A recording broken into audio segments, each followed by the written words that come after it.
Parce qu'il y a d'autres... Ah bah, on peut pas commencer sans toi. Hein. Alors, on s'était arrêté où?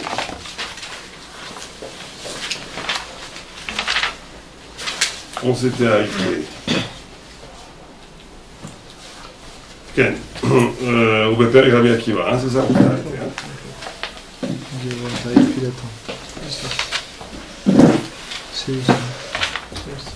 Avec Guimel au milieu. Au Bépère et Rabbi Akiva, je crois qu'on s'était arrêté là. Vas-y. Au Bépère et Rabbi Akiva, Zat HaTorah Adam Kiamut Be'oel. אמר רבי יוחנן, אל ימנע אדם מבית המדרש אפילו בשעת מיתה, שנאמר זאת התורה אדם כי ימות באוהל.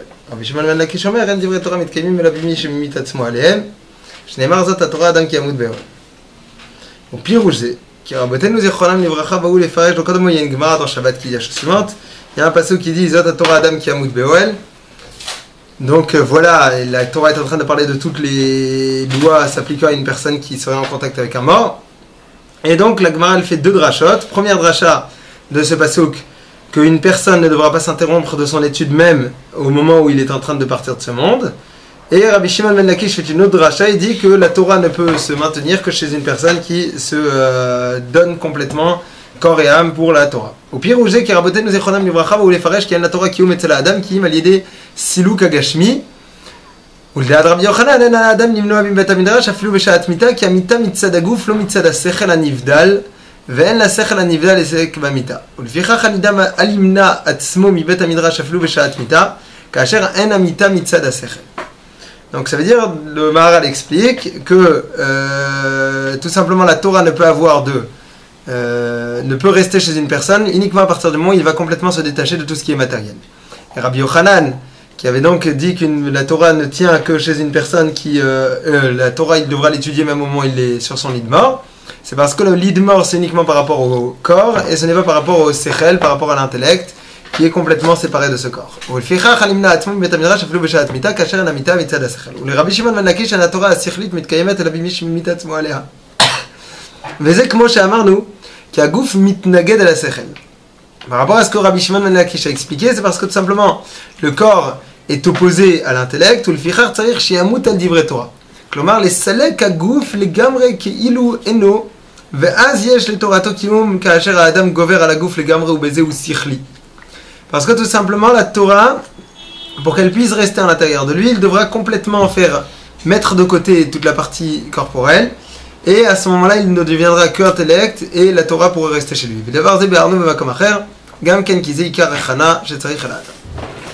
Donc, ces deux idées très importantes. Première idée, où il dit qu'il même à l'heure de la mort, on doit étudier la Torah. Donc, l'idée en réalité d'un désintéressement, d'un destin qui serait quadrillé par la vie physique. Ça veut dire que ce qui est demandé, bien entendu, c'est pas juste à la fin, au moment de la mort.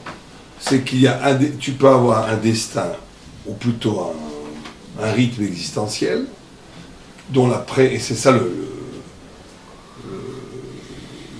test réel du vrai Talmid Chacham, c'est est-ce que son intérêt, son souci de vérité, son attachement à l'idée, au concept, est central, au point que ce qui se passe à côté de cette étude de la Torah, de ce limud Torah, de ce souci de vérité, ce qui se passe en marge de l'étude est secondaire, n'est pas véritablement quelque chose qui peut le modifier, ni le perturber. Et donc là on est dans la prolongation de ce qu'on avait vu la dernière fois, et vous savez qu'on a je ne sais pas si on avait parlé de ça ou pas, mais c'est très important de peut-être d'y revenir, ou peut-être de l'énoncer, c'est qu'il y a des contradictions à la Torah énormes par rapport à la notion du désintéressement. Parce qu'ici, on est dans la notion du désintéressement. Étymologiquement, désintéressement, ça veut dire se sortir de l'être. Se sortir de désintéressement, c'est que tu t'en vas de l'être.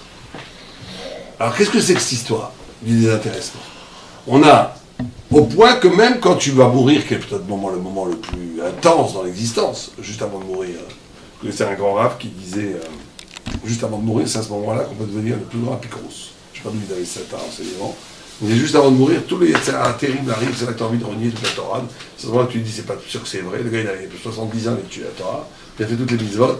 Au moment de mourir, c'est à ce moment-là où le grand Yetzirah, il dit, c'est peut-être pas vrai tout ça, je vais peut-être crever, être enterré comme un chien, la vie est finie, regardez. Et c'est le moment du réflexe le plus difficile. Et là, il te dit, à ce moment-là, sois dans un désintéressement de ce qui se passe à ton niveau corporel, au point où même la mort, pas très grave, tu continues à étudier. Ta vie, elle est centralisée autour du concept d'éternité, de vérité, et du souci de la compréhension des choses. Alors, ça donne une posture presque stoïcienne. Stoïcienne. C'est quoi? Vous connaissez le stoïcisme? Non? Stoïcisme, c'est une pensée philosophique grecque qui considérait que le malheur et le bonheur n'existent pas en soi. Il n'est que si je donne l'assentiment au malheur, au bonheur, au malheur. Je reçois un coup dans la tête, sur la main. Ce coup que je reçois sur la main n'est un coup, n'est une douleur. Si je décide, c'est une douleur. Si je décide que ce n'est pas une douleur, ce ne sera pas une douleur. Ça s'appelle le double saut stoïcien. Ça veut dire que je suis pas. Ce n'est que parce que je décide que c'est un malheur que c'est un malheur. Ce n'est que parce que je décide que c'est un bonheur que c'est un bonheur. Et donc l'homme doit arriver à un degré de désengagement, de désintéressement, tellement radical qu'il est indifférent au bonheur et au malheur, à la jouissance ou à la douleur, parce qu'il situe sa quiétude dans un monde de réflexion. On va dire ça comme ça. Oui, mais là, la mort, c'est pas forcément douleur-malheur, c'est l'existence à l'état pur. C'est plus que ça. Oui, encore plus, tu as raison. Mais tu peux arriver à une pensée que tu dis, même la mort, même mon corps, qu'est-ce qui meurt? Mon corps. Mon corps n'est pas moi. Mon moi reste libre par rapport à tout itinéraire physique existentiel qui ne dépend pas de mon essence, qui n'est pas pensée, qui reste absolument libre. Bon. Or, quand on vous lit les textes, il y a eu des rabbinim, ils ont très fortement condamné le stoïcisme. Pourquoi? Parce que le stoïcisme, dans le bouddhisme, il y a exactement la même idée, c'est que le but qui est recherché, c'est la quiétude, c'est-à-dire, en vérité, ça ne va pas très loin, c'est le but d'un bonheur tranquille de soi à soi. C'est-à-dire que c'est une bourgeoisie, quelque part. Ça a l'air très comme ça, très classe et tout. Mais c'est très bourgeois. C'est la volonté de ne pas être victime de l'environnement parce que je reste dans ma séparation du monde. Alors, comment est-ce qu'il y a plein de textes dans la Torah où on a l'impression que c'est des textes stoïciens. Gamzul et Tova, là ce que tu le maral aussi, etc., etc. Et d'un autre côté, il y a un autre texte qui dit, et là c'est un grand secret, qui dit que la définition de l'homme, vous savez que dans il y a Tser Adam, il y a soi-disant une faute d'orthographe. Dans la Torah, il y a 2 Yud. Dans toute la Torah, quand on parle de la création des animaux, il y a un Yud. Quand on parle de la création de l'homme, il y a 2 Yud. Et ces 2 Yud, la Gemara dit c'est quoi? Plusieurs explications, le bien, le mal, l'homme, la femme, le féminin, masculin. Et la dernière explication de la Gemara, c'est Rachid dit Olamazé Olamaba. Et la 4e explication, c'est de dire ces 2 Yud, c'est de Oi, 2 cris. 2 cris d'écartèlement qui caractérisaient l'humain, le juif, qui n'est jamais tranquille, qui n'est jamais dans la quiétude. S'il est avec Dieu, dit Rachid, le corps se venge et en envoyant des mauvaises pensées. Mais pas mal quand tu pries pas très haut, tout d'un coup, pensée pas bonne arrive. C'est normal, c'est le corps qui se venge. Ou bien, et que si tu n'es qu'avec le corps, la complaisance du corps, l'âme est triste, elle pleure, tu es dans la tristesse. Donc l'homme n'est jamais tranquille. Il est toujours déchiré, écartelé. Donc comment ces 2 visions de l'humain peuvent-ils coexister dans le Talmud? En réalité, c'est très simple. C'est qu'il y a la dimension horizontale et la dimension verticale. Ça veut dire que par rapport à ce qui se passe autour de moi, même mon corps, qui est considéré comme une circularité par rapport à mon essence, je dois être indifférent. Gamzul et Torah. C'est-à-dire que dès que mon humeur dépend d'un événement extérieur, c'est très facile à dire et c'est extrêmement difficile à faire, dès que mon humeur dépend de ce qui se passe autour de moi, je suis un esclave de la matière. On va dire, beaucoup de gens sont esclaves, parce que vous êtes abonné au Toto, on vous appelle, bonjour monsieur, vous venez de gagner 1 million d'euros. Le tzaddik, il dit, bien, au revoir. Il ne s'excite pas du tout. Pourquoi? Parce que c'est pas grave. Je ne veux pas commencer à être heureux parce qu'on va me donner 1 million d'euros qui est que du papier sur une table. Et on te dit un grand malheur, pareil. Donc tu n'es pas réceptif à un niveau, tu n'es pas modelé par la matière. Mais il y a mais dans si quelqu'un ne serait que comme ça, il serait un stoïcien ou un bouddhiste. Comment le stoïcien et le bouddhiste échappent au destin, au destin maudit du stoïcien et du bouddhiste, c'est par l'écartèlement. Ça veut dire qu'on a une verticale où chaque seconde, tu penses que tu n'es pas à la hauteur de ce que tu devais être. Matin,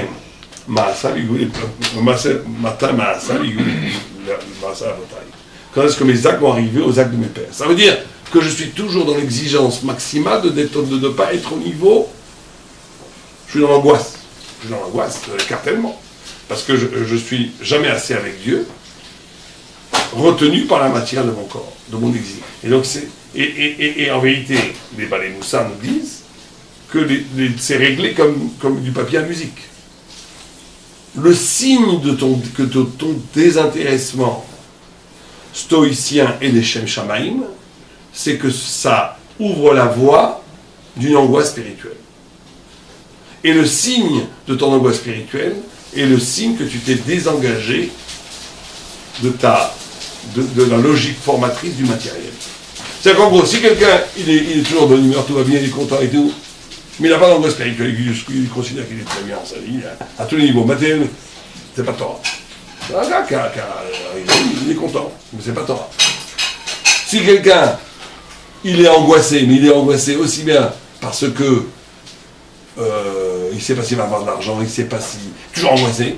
Il est aussi angoissé parce qu'il ne sait pas si la Saïti, la Torah, il n'est pas assez sadique. Alors là aussi, c'est pas Torah.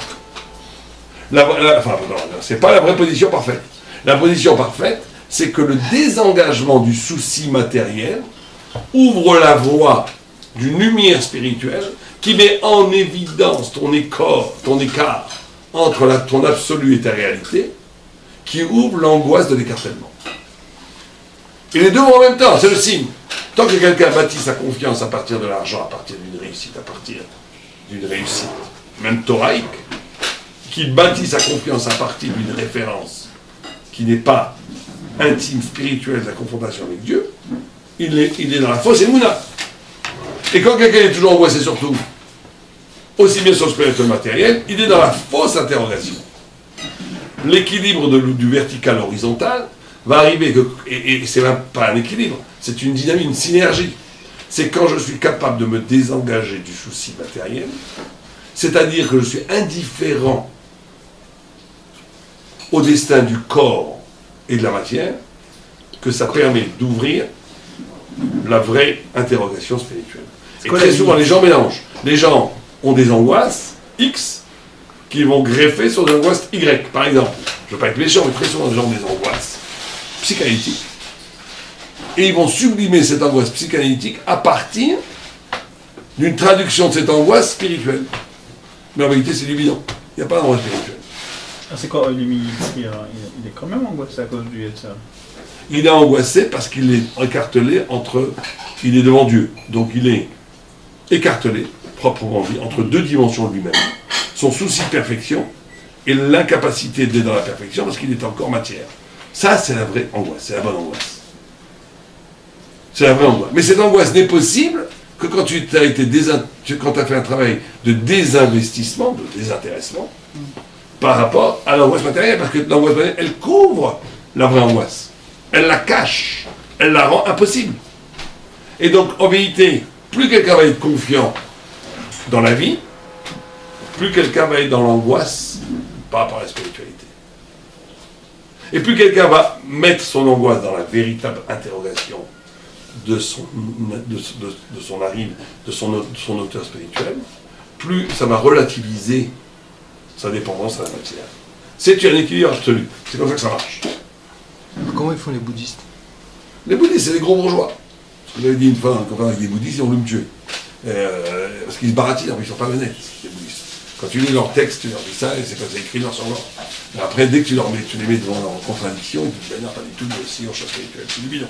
Parce que eux, ce qu'ils cherchent, toute la pensée bouddhiste, la pensée stoïcienne, elle cherche le bonheur. Oui, mais l'angoisse de l'homme, c'est-à-dire qu'ils arrivent à tuer l'angoisse de l'homme. Complètement. Non plus l'angoisse. Ils considèrent que l'angoisse est une illusion, que le bonheur est une illusion, que le malheur est une illusion. Alors comment ils cherchent le bonheur si c'est une illusion? Justement. Le bonheur, ils cherchent le désintéressement total qui t'amène au niveau de nirvana. Bon, on ne va pas faire de nirvana, ça veut dire de l'extase. Tu deviens un objet contemplatif. Et par rapport à l'autre. Ah bon, là, c'est la différence, c'est affreux. Alors justement... Comment ne pas ressentir par c'est rapport très à important l'autre ce que vous dites, parce que le rapport à l'autre est vertical, il n'est pas horizontal. Quelqu'un qui serait... Ça aussi, c'est différent avec les bouddhistes et les stoïciens. L'éthique vient briser le stoïcisme. Parce que le fait que l'autre souffre doit réveiller en toi une compassion d'angoisse qui est d'ordre spirituel. Mais ça doit être d'ordre spirituel. Parce que c'est ça tout est bon. On va pas Et ils l'acceptent. Hein? Ils On l'acceptent. oublie les bouddhistes, on s'en fiche. Ils acceptent quoi? Qu'à un moment, l'angoisse de l'autre, le Ah problème. non, eux, ils n'ont pas d'éthique. Eux, ou bien s'ils l'ont, c'est du rajout. Dans les textes originels, il n'y en a pas. Ça, c'est l'indifférence. Tout ça, c'est des bêtises. C'est comme si tu avais un enfant qui pleure parce qu'il n'a pas un bonbon. Tu rigoles. Eux, ils arrivent à ça. Quand quelqu'un pleure parce qu'il a perdu ses deux mains à la guerre, il rigole. Pourquoi? Parce que c'est comme un enfant qui pleure parce qu'il n'a pas eu ses bonbons. Pourquoi tu pleures?